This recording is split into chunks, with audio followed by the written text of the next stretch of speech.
ओम शांति। मुरली है 3/2/2024। प्रातः मुरली ओम शांति। बाप दादा मधुबन। मीठे बच्चे, स्वदर्शन चक्रधारी भव। तुम्हें लाइट हाउस बनना है। अपने को आत्मा समझो, इसमें गफलत नहीं करो। प्रश्न है, तुम सबसे वंडरफुल स्टूडेंट हो कैसे? उत्तर है, तुम रहते गृहस्थ व्यवहार में हो, शरीर निर्वाह के लिए 8 घंटा कर्म भी करते हो, साथ साथ भविष्य 21 जन्मों के लिए भी 8 घंटा बाप समान बनाने की सेवा करते हो। सब कुछ करते बाप और घर को याद करते हो। यही तुम्हारी वंडरफुल स्टूडेंट लाइफ है। नॉलेज बहुत सहज है, सिर्फ पावन बनने की मेहनत करते हो। ओम शांति।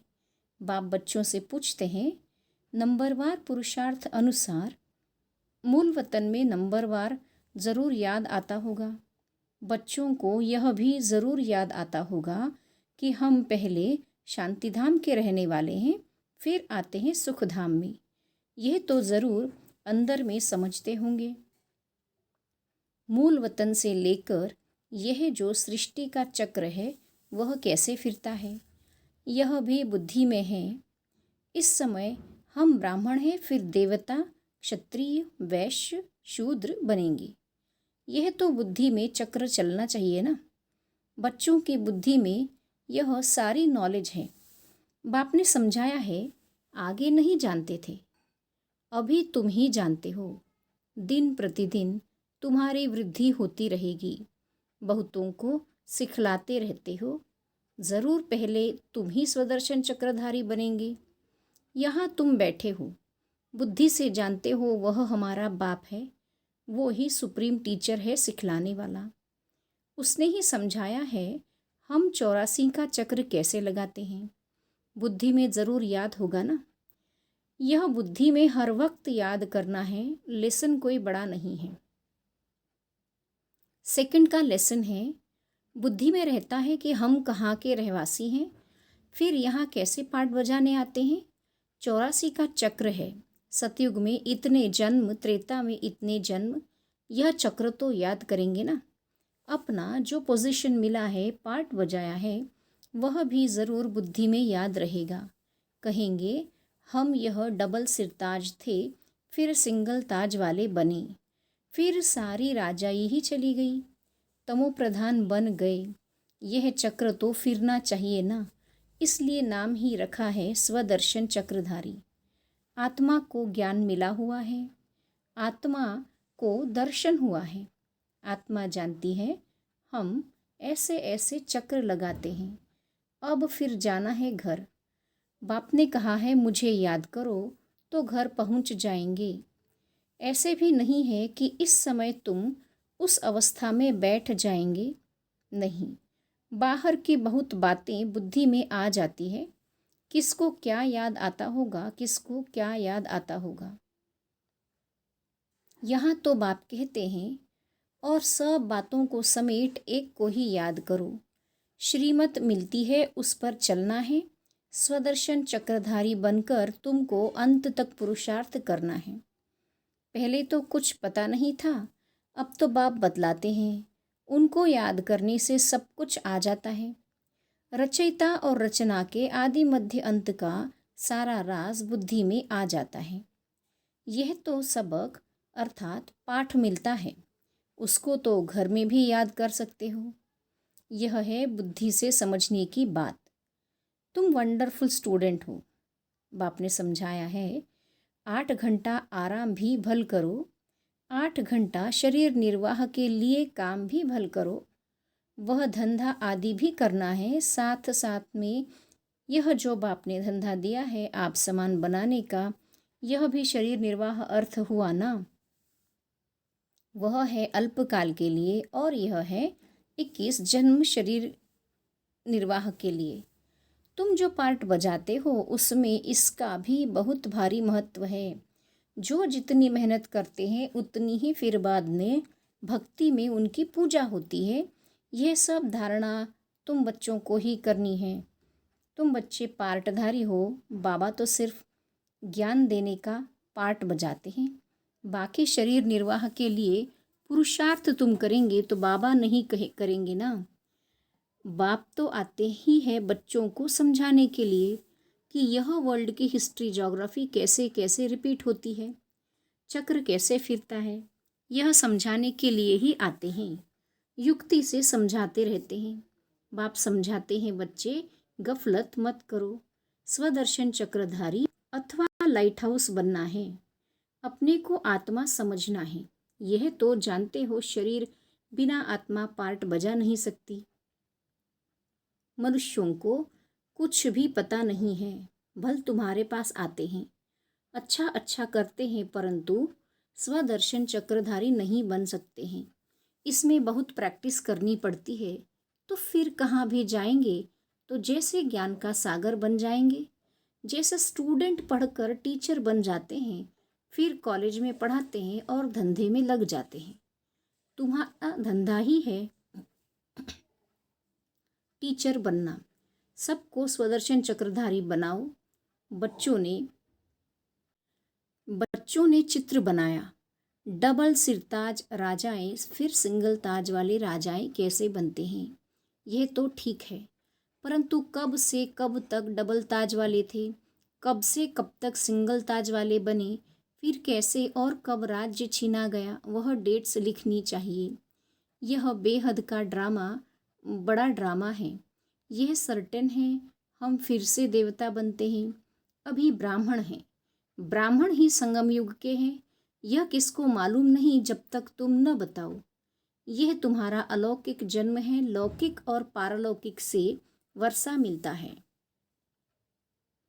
अलौकिक से वर्षा नहीं मिल सकता। इन द्वारा बाप तुमको वर्षा देते हैं, गाते भी हैं, हे प्रभु ऐसे कभी नहीं कहेंगे। हे प्रजापिता ब्रह्मा, लौकिक और पारलौकिक बाप को याद करते हैं। यह बातें कोई नहीं जानते, तुम जानते हो। पारलौकिक बाप का है अविनाशी वर्षा, लौकिक का है विनाशी वर्षा। समझो कोई राजा का बच्चा है, 5 करोड़ वर्षा मिलता है, और बेहद के बाप का वर्षा सामने देखेंगे तो कहेंगे उनकी भेंट में तो यह अविनाशी वर्षा है और वह तो सब खत्म होने वाला है। आज के जो करोड़पति हैं उन्हों को माया चटकी हुई है, वह आएंगे नहीं। बाबा है गरीब निवास। भारत बहुत गरीब है, भारत में बहुत मनुष्य भी गरीब है। अब तुम बहुतों का कल्याण करने का पुरुषार्थ कर रहे हो। अक्सर करके बीमारों को वैराग्य आता है, समझते हैं जीना क्या काम का, ऐसा रास्ता मिले जो मुक्ति धाम चले जाएं। दुख से छूटने लिए मुक्ति मांगते हैं। सतयुग में मांगते नहीं, क्योंकि वहाँ दुख नहीं है। यह बातें अभी तुम समझते हो। बाबा के बच्चे वृद्धि को पाते रहेंगे। जो सूर्यवंशी चंद्रवंशी देवता बनने वाले हैं वो ही आकर ज्ञान लेंगे, नंबरवार पुरुषार्थ अनुसार। यह ज्ञान बाप बिगर कोई दे नहीं सकते। अब तुम बेहद के बाप को छोड़ कहाँ भी नहीं जाएंगे। जिनका बाप के साथ लव है वह समझ सकते हैं। नॉलेज तो बहुत सहज है, बाकी पावन बनने में माया विघ्न डालती है। कोई भी बात में गफलत की तो गफलत से ही हारते हैं। इनका मिसाल बॉक्सिंग से अच्छा लगता है। बॉक्सिंग में एक दो से जीत पहनते हैं। बच्चे जानते हैं माया हमको हरा देती है। बाप कहते हैं, मीठे बच्चे अपने को आत्मा समझो। बाप खुद समझते हैं इसमें मेहनत है। बाप युक्ति बहुत सहज बताते हैं।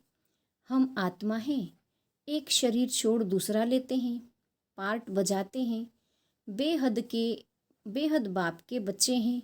यह अच्छी रीति पक्का करना है। बाबा फील करते हैं माया इनका बुद्धियोग तोड़ देती है। नंबरवार तो है ही, इस ही हिसाब से राजधानी बनती है। सब एक रस हो जाएं तो राजाई न बने। राजा रानी प्रजा साहूकार सब बनने हैं। यह बातें तुम्हारे सिवाय कोई नहीं जानते हैं। हम अपनी राजधानी स्थापन कर रहे हैं।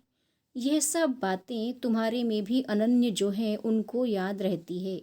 यह बातें कभी भूलनी नहीं चाहिए। बच्चे जानते हैं हम भूल जाते हैं, नहीं तो बहुत खुशी रहनी चाहिए। हम विश्व के मालिक बनते हैं, पुरुषार्थ से ही बना जाता है, सिर्फ कहने से नहीं। बाबा तो आने से ही पूछते हैं, बच्चे सावधान, स्वदर्शन चक्रधारी होकर बैठे हो। बाप भी स्वदर्शन चक्रधारी है ना, जो इसमें प्रवेश करते हैं। मनुष्य तो समझते हैं विष्णु है स्वदर्शन चक्रधारी, उनको यह पता ही नहीं है कि यह लक्ष्मी नारायण हैं। इन्हों को ज्ञान किसने दिया? जिस ज्ञान द्वारा इन्होंने यह लक्ष्मी नारायण का पद पाया। दिखाते हैं स्वदर्शन चक्र से मारा। तुमको यह चित्र बनाने वालों पर हंसी आती है। विष्णु है निशानी कंबाइंड गृहस्थ आश्रम की। चित्र शोभता है, बाकी यह कोई राइट चित्र नहीं है। पहले तुम नहीं जानते थे। 4 भुजा वाला यहाँ कहाँ से आया? इन सब बातों को तुम्हारे में भी नंबरवार जानते हैं। बाप कहते हैं सारा मदार तुम्हारे पुरुषार्थ पर है। बाप की याद से ही पाप कटते हैं। सबसे जास्ती नंबर 1 यह पुरुषार्थ चलना है। टाइम तो बाप ने दिया है, गृहस्थ व्यवहार में भी रहना है, नहीं तो बच्चों आदि को कौन संभालेगा? वह सब कुछ करते भी प्रैक्टिस करनी है, बाकी और कोई बात नहीं है। श्री कृष्ण के लिए दिखाया है, अकासुर बकासुर आदि को स्वदर्शन चक्र से मारा है। अब यह तुम समझते हो, चक्र आदि की तो बात ही नहीं। कितना फर्क है, यह बाप ही समझाते हैं। मनुष्य मनुष्य को समझा नहीं सकते। मनुष्य मनुष्य की सद्गति कर नहीं सकते। रचता और रचना के आदि मध्य अंत का राज कोई समझा नहीं सकेंगे। स्वदर्शन चक्र का अर्थ क्या है, सो भी अब बाप ने ही समझाया है। शास्त्रों में तो कहानियाँ ऐसी बनाई हैं जो बात मत पूछो। देवताओं को भी हिंसक बना दिया है। अब इन सब बातों पर एकांत में बैठ विचार सागर मंथन करना होता है। रात्रि को जो बच्चे पहरा देते हैं उन्हें टाइम बहुत अच्छा मिलता है, वह बहुत याद कर सकते हैं। बाप को याद करते स्वदर्शन चक्र भी फिराते रहो। याद करेंगे तो खुशी में नींद भी फिट जाएगी। जिसको धन मिलता है वह बहुत खुशी में रहता है, कभी झुटके नहीं खाएगा। तुम जानते हो हम एवर हेल्दी एवर वेल्दी बनते हैं, तो इसमें अच्छी रीति लग जाना चाहिए। यह भी अब बाप जानते हैं, ड्रामा अनुसार जो कुछ चलता है वह ठीक है, फिर भी पुरुषार्थ कराते रहते हैं। अब बाप शिक्षा देते हैं, ऐसे बहुत हैं जिनमें न ज्ञान है न योग है। कोई बुद्धिवान विद्वान आ जाए तो बात कर न सकें। सर्विसेबल बच्चे जानते हैं हमारे पास कौन कौन समझाने वाले अच्छे हैं। फिर बाप भी देखते हैं यह बुद्धिवान पढ़ा लिखा आदमी अच्छा है और समझाने वाला बुद्धू है, तो खुद प्रवेश कर उनको उठा सकते हैं। तो जो सच्चे बच्चे हैं वह कहते हैं हमारे में तो इतना ज्ञान नहीं था जितना बाप ने बैठ इनको समझाया। कोई को तो अपना अहंकार आ जाता है। यह भी उनका आना मदद करना ड्रामा में पार्ट नूंधा हुआ है। ड्रामा बड़ा विचित्र है, यह समझने में बड़ी विशाल बुद्धि चाहिए। अब तुम बच्चे जानते हो वह राजधानी स्थापन कर रहे हैं जिसमें सब गोरे ही गोरे थे, काले वहाँ होते नहीं। यह भी तुम गोरा और काला चित्र बनाकर लिखो। 63 जन्म काम चिता पर बैठ ऐसे काले बन पड़े हैं, आत्मा ही बनी है। लक्ष्मी नारायण का भी काला चित्र बनाया है। यह नहीं समझते कि आत्मा काली बनती है। यह तो सतयुग के मालिक गोरे थे, फिर कामचिता पर बैठने से काले बनते हैं। आत्मा पुनर्जन्म लेते लेते तमो प्रधान बनती है, तो आत्मा भी काली और शरीर भी काला हो जाता है। तो हंसी हंसी में पूछ सकते हो, लक्ष्मी नारायण को कहाँ काला कहाँ गोरा क्यों दिखाया है? कारण ज्ञान तो है नहीं। श्री कृष्ण ही गोरा फिर श्री कृष्ण ही सांवरा क्यों बनाते हैं? यह तो तुम अभी जानते हो। तुमको अभी ज्ञान का तीसरा नेत्र मिला है। अच्छा, मीठे मीठे सिकिलधे बच्चों प्रति माता पिता बाप दादा का याद प्यार और गुड मॉर्निंग। रूहानी बाप की रूहानी बच्चों को नमस्ते। हम रूहानी बच्चों की रूहानी बाप दादा को याद प्यार गुड मॉर्निंग नमस्ते। धारणा के लिए मुख्य सार। पहली पॉइंट है, खुशी से भरपूर रहने के लिए एकांत में बैठे मिले हुए ज्ञान धन का सिमरण करना है। पावन व सदा निरोगी बनने के लिए याद में रहने की मेहनत करनी है। दूसरी पॉइंट है, बाप समान मास्टर ज्ञान सागर बन सबको स्वदर्शन चक्रधारी बनाना है। लाइट हाउस बनना है। भविष्य 21 जन्म के शरीर निर्वाह के लिए रूहानी टीचर ज़रूर बनना है। वरदान है, त्रिकालदर्शी स्थिति द्वारा तीनों कालों का स्पष्ट अनुभव करने वाले मास्टर नॉलेजफुल भव। जो त्रिकालदर्शी स्थिति में स्थित रहते हैं वह एक सेकंड में तीनों कालों को स्पष्ट देख सकते हैं। कल क्या थे, आज क्या है और कल क्या होंगे, उनके आगे सब स्पष्ट हो जाता है। जैसे कोई भी देश में जब टॉप पॉइंट पर खड़े होकर सारे शहर को देखते हैं तो मज़ा आता है। ऐसे ही संगम युग टॉप पॉइंट है।